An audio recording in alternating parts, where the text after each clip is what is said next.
Vous est offert par Afriland First Bank.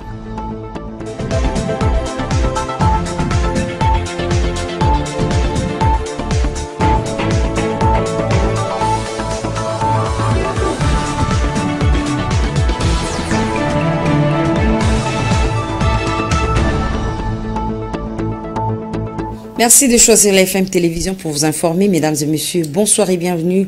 L'actualité reste dominée par le retrait de l'Angola de son rôle de médiateur dans le processus de paix dans l'est de la République démocratique du Congo. Le président angolais João Lourenço a annoncé son désengagement dans le processus de médiation entre la République démocratique du Congo et l'Angola. Un nouveau médiateur sera donc désigné par l'Union africaine. Et le chef de l'État, Félix-Antoine Tshisekedi, séjourne à Windhoek, en Namibie, où il est allé prendre part à l'investiture de son homologue namibien. Félix Tshisekedi a profité de l'occasion pour parler de la situation sécuritaire tendue dans l'est de la République démocratique du Congo. Reportage Grace Boniei. Le président Félix Tshisekedi séjourne à Windhoek pour l'investiture de la nouvelle présidente élue de la Namibie. Profitant de l'occasion, il s'est exprimé sur la situation sécuritaire à l'est du pays devant la presse namibienne dimanche 23 mars 2025, en affirmant que les démarches en cours avancent positivement, les négociations sont dans la bonne direction. Et il a encore ajouté que la paix est nécessaire pour construire l'Afrique. Sans la paix, c'est impossible de construire une grande Afrique. Alors que le combat continue dans plusieurs zones de l'est du pays, Kinshasa poursuit les opérations militaires pour défendre l'intégrité territoriale du pays. Le chef de l'État rappelle que ces conflits freinent le développement du continent. Pour Félix Tshisekedi, la paix reste la clé du progrès, tant pour la RDC que pour l'ensemble du continent. Et la situation sécuritaire dans la province de l'Ituri demeure sous le contrôle de l'armée régulière. C'est le constat fait par les chefs d'état-major général des FARDC. Le général Jules Banza Mouilamboué, qui est personnellement arrivé en Ituri pour s'imprégner des réalités sécuritaires, a présidé une réunion de commandement avec les militaires de la 3e zone de défense. Le chef d'état-major général des FARDC a appelé les militaires à l'unité. Suivez les détails dans cet élément de la presse militaire.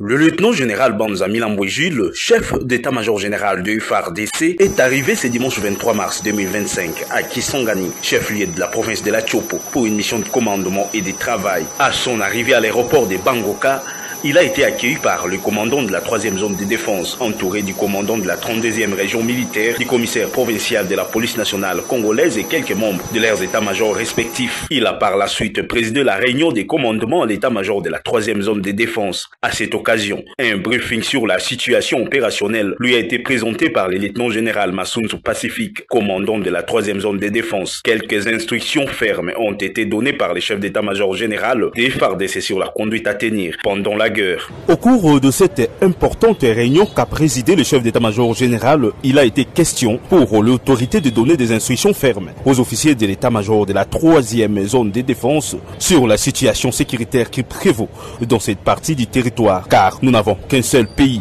Le lieutenant-général Banza Mouilamboué Jules a interpellé les militaires de cette zone qui est partiellement occupée dans sa partie du nord et sud Kivu par l'armée rwandaise d'être unie et de faire de leur mieux à tous les niveaux pour en finir avec cette agression rwandaise. Il a appelé les officiers à beaucoup plus de responsabilités car le Rwanda ne peut pas décider de notre sort ou nous imposer sur notre propre sol avec son intention de nous occuper. Le chef d'état-major général a également rappelé la ferme détermination du commandant suprême de restaurer l'autorité de l'État. Dans la suite du chef d'état-major général, on a noté la présence du général Mouloumé, sous-chef d'état-major chargé des opérations.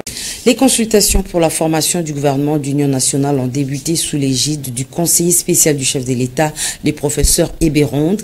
Plusieurs personnalités ont déjà pris part à ce processus, notamment le président de l'Assemblée nationale, Vital Kamerhe, qui, au sortir des échanges, a évoqué la nécessité de la cohésion nationale. On l'écoute dans cet extrait choisi par Alain Goma et Enoch Mafouka. Du président en matière de sécurité, que le président en ce moment doit faire en sorte qu'on ne puisse pas tolérer que n'importe qui passe à la télévision ou dans les réseaux sociaux parler à son nom pour énerver justement cette démarche de la recherche de cohésion nationale et de recouvrir la paix dans notre pays. Plus nous sommes unis, plus nous sommes forts. Il ne faut pas qu'il y ait contradiction entre l'objectif, la pensée des chefs de l'État et les actes qui sont posés sur le terrain, par les institutions, par les individus. Il ne faut pas frustrer les gens davantage si nous voulons aller très loin. Et moi, croyant, je suis convaincu que quelqu'un peut... La situation humanitaire des déplacés réfugiés de la guerre dans l'Est de la République démocratique du Congo continue à préoccuper les présidents de la Commission nationale des droits de l'homme. Paul Sampou Moukoulou est allé faire part de la situation de ces réfugiés à la ministre des Affaires sociales, Aziza Mounana. C'était au cours d'une audience lui accordée. Je vous propose ce reportage de Fifi Kalombwe.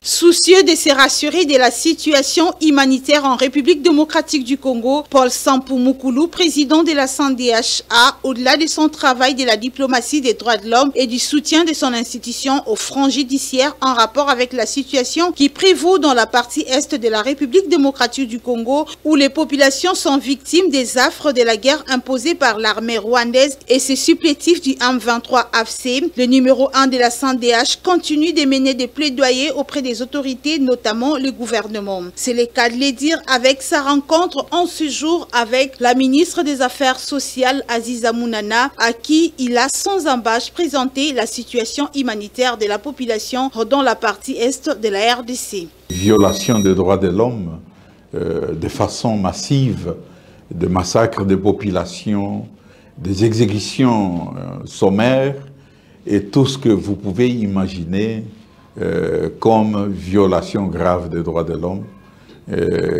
commise par le Rwanda à travers sa force et les supplétifs de l'AFC, mieux de M23 AFC. Et aujourd'hui, la situation est telle que les rapports que nous avons sont des rapports très accablants et les populations sont vraiment vivent une horreur, une tragédie inacceptable. Ayant vécu de ses propres yeux la précarité des populations déplacées et des réfugiés dans les pays voisins, Paul Sampou n'a pas hésité en tant qu'organe conseil du gouvernement de solliciter une assistance alimentaire urgente pour ces populations qui ont fui les hostilités après la prise de 2 grandes villes dans l'est de la RDC. Et à ma qualité de président de la Commission nationale des droits de l'homme, une institution d'appui à la démocratie qui a une voix consultative auprès de l'ONU au niveau de tous ces organes, nous sommes interpellés pour éclairer l'opinion à notre niveau, ce que nous pensons. Voilà pourquoi je reviens de terrain. J'étais au Burundi où j'ai vu les masses de populations et de compatriotes, surtout les femmes et les enfants non accompagnés, fuir les affres, les hostilités. Goma, Bukavu ont vécu en termes d'attaques, en termes de violations dont je venais de parler. Voilà, il était de bonne loi dans la collaboration, puisque la CNDH est un organe technique qui conseille le gouvernement en matière de droits humains. Voilà pourquoi aujourd'hui, en ce qui concerne le social, il est de bonne loi que je vienne discuter, échanger les informations avec son Excellence, qui m'a très bien reçu et qui m'a dit ce que fait le gouvernement, et l'espoir est permis que le cri d'appel que les populations, pas moins de 100 000. À son tour, la ministre des Affaires sociales, Aziza Mounana, a promis de s'imprégner pour répondre urgemment aux cris de cœur de ces populations qui vivent une tragédie inacceptable dans la partie est de la République démocratique du Congo. Et en société, la population du quartier Funa dans la commune de Limete gémit dans l'obscurité causée par les coupures intempestives de l'énergie électrique. Approchée par nos reporters, l'insécurité, la perte de réserve de denrées alimentaires et d'autres mots du genre rongent le vécu quotidien de cette population. Je vous propose ce reportage des Kavira Immaculée et Armand Koufukama. Les coupures intempestives d'électricité deviennent un casse-tête pour la population de la commune de Limete, précisément au quartier Funa, alors qu'il est généralement industriel. Abandonnée à leur triste sort, cette population, surtout celle qui s'adonne aux activités commerciales, décrit la léthargie dans la démarche de pallier à cette situation. En tout cas, le courant est instable ici chez nous à Funa. On peut faire même 2 semaines sans électricité. Et là, on fait des pertes énormes, nous qui achetons des glaces pour nos boissons. En tout cas, ici avant, l'électricité était en bon état, mais maintenant, on a fait 5 mois sans électricité. Vu que tu vas l'alimenter dans la commune présidentielle. Nous payons les factures, mais nous ne bénéficions pas de l'énergie. Le courant n'est plus stable. Pour le reste de la population de ce coin, le quotidien est devenu intenable et dénonce l'incivisme de certains agents de la SNEL qui, des fois, s'amènent dans les habitudes de rationnement de la population, étant donné que le suivi hiérarchique de la société est déficitaire.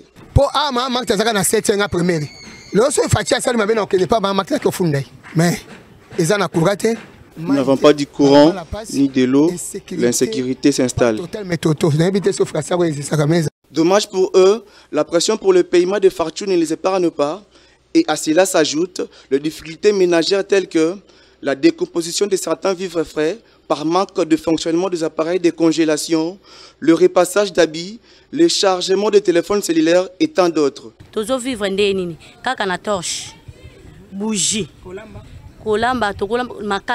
Nous utilisons des torches et des bougies. Nous préparons avec le bois de chauffage. Nous nous déplaçons vers Kingabwa pour charger nos téléphones.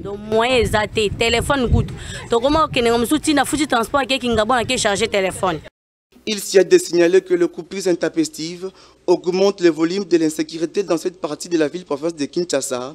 Ainsi, les cris d'alerte sont lancés auprès des autorités du secteur pour que les solutions idoines soient trouvées. Quittons la commune de Limete pour la commune de Mongafula, précisément au quartier CPA, où l'eau devient une denrée très rare. Pendant plus d'une dizaine d'années, la population de ces coins éprouve des sérieuses difficultés pour s'approvisionner en eau potable. Suivez leur cri d'alarme dans ces reportages de Elohim Zileuka et Enoch Mafuka. Depuis plus de 20 ans, la population de la commune de Mongafula au quartier CPA dans la localité de Machungu fait face à la pénurie d'eau potable. Pour s'approvisionner en eau potable, il faut soit se rendre au bord d'une fleuve ou recourir aux eaux de la rivière. Cette situation expose les habitants de cette contrée à de maladies et surtout la distance pour s'approvisionner en eau potable. Je suis ici depuis 2002. Nous n'avons pas d'eau, nous souffrons, nous manquons de l'eau. Envoyez-nous le chef Fatih Béton, notre président Fatih Béton. Regardez les gens de Matou, nous cherchons de l'eau. Nous cherchons de l'eau partout, il n'y a pas de puits, il n'y a pas de l'eau potable. Donc, pas moyen. Je n'ai jamais vu un robinet ou l'eau potable, non. Nous vivons que de cette eau ici. L'eau de puits, il y a des fois l'eau de la pluie, il y a des fois l'eau de fleuve. La population lance un SOS à la régie de la distribution d'eau pour qu'une solution soit trouvée dans le meilleur délai, car tout le monde a droit à la vie et doit bénéficier de ce droit social. Ça serait donc une injustice quand il faut considérer que les autres coins de la ville-province de Kinshasa sont desservis et d'autres non. Malgré les mesures de réglementation dans les secteurs de la religion, les églises ne font que naître au jour le jour et c'est là sous une irrégularité de haut niveau. Pour certains responsables d'église, le ministre de la Justice a cherché à créer du désordre, mais d'autres par contre saluent les réformes initiées par Constant Moutamba. Suivez ces avis croisés dans ce reportage de Jancy Elengue rendu par Gustave Mpinganyai. La problématique de la prolifération des églises et des nuisances sonores laisse toujours couler beaucoup d'encre et de salive à Kinshasa. Deux camps se dressent depuis que le ministre de la Justice, Constant Moutamba, aurait arrêté des mesures réglementaires dans ce secteur, notamment la détention par chaque église de la personnalité juridique, le permis de culte et aussi le respect de la distance d'au moins 500 mètres pour des églises évoluant sur la même avenue. Malgré toutes ces mesures, les constats faits sur le terrain est amer, car plusieurs églises fonctionnent irrégulièrement et d'autres naissent comme de champignons. Interrogé à ce sujet, le pasteur Ntende donne ici son point de vue. La proximité entre les églises et aussi la nuisance sonore. Exactement, dans mon pays, la République démocratique du Congo, ce phénomène se passe aux yeux aussi de tout le monde. Et même aujourd'hui, je dois souligner qu'il y a des gens qui peuvent dire oui, mais il y a des bars aussi, il y a des ceci, cela, mais nous ne devons pas suivre l'exemple de tous ceux-là qui sont en train de faire contre la loi, parce que dans 1 Corinthiens chapitre 14 verset 40, la Bible dit que tout se fasse dans l'ordre. Notre Dieu est au ciel, et aussi l'État c'est un représentant de Dieu sur la terre. D'où l'État doit s'imposer pour mettre dans l'ordre dans le secteur ecclésiastique. Pour ceux qui voient les mauvais œil les dispositions prises par le ministre de la Justice, le pasteur entendait renchérir en s'alignant de sa part et ne pas avouer avec son propre cœur la logique brandie par ses collaborateurs. Pour lui, ces mesures sont salvatrices pour l'Église, les adeptes et aussi la population. Sur terrain, je ne sens pas le contrôle dans ce sens-là, mais je salue quand même cette décision du ministre. C'est quelqu'un quand même qui fait que les choses changent. Ces mesures aussi, c'est pour réglementer. Vous savez, j'ai parlé de ce passage biblique 1 Corinthiens 14, 40, qui dit que tout se fasse convenablement et dans l'ordre. Et lui, lorsqu'il est venu, il a trouvé qu'il y avait beaucoup de problèmes dans ce secteur. Même des pasteurs sont allés dans des tribunaux. Notons que pour les documents appropriés concernant les églises, ces dernières doivent s'en procurer auprès des services attitrés, donc les services du développement communautaire ainsi que d'éco au niveau de chaque commune. Poursuivons ce journal avec la chronique santé. Ce soir, les journaux télévisés de la FM Télévision vous proposent les bienfaits de la feuille des lauriers. Cette feuille utilisée comme aromate alimentaire dispose de plusieurs propriétés alimentaires. Suivez. La feuille de laurier ou laurier de sauce est un aromate méditerranéen issu des feuilles fraîches ou sèches de Lauris nobilis. Est un antimicrobien.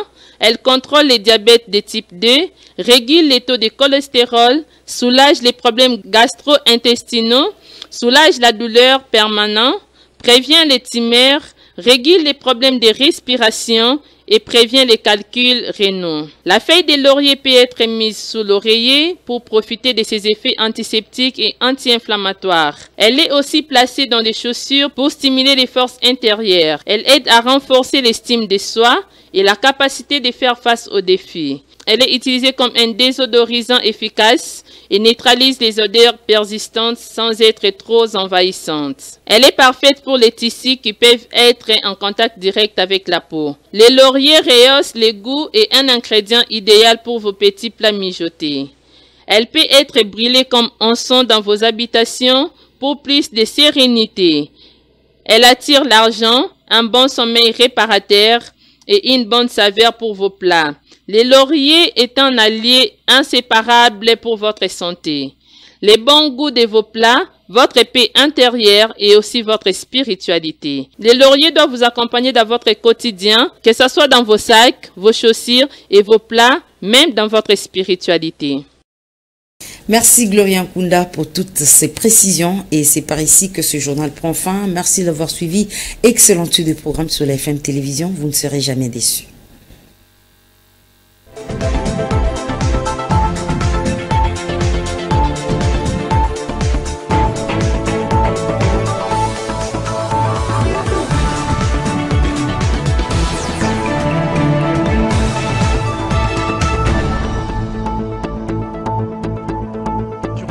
Vous a été offert par Afriland First Bank.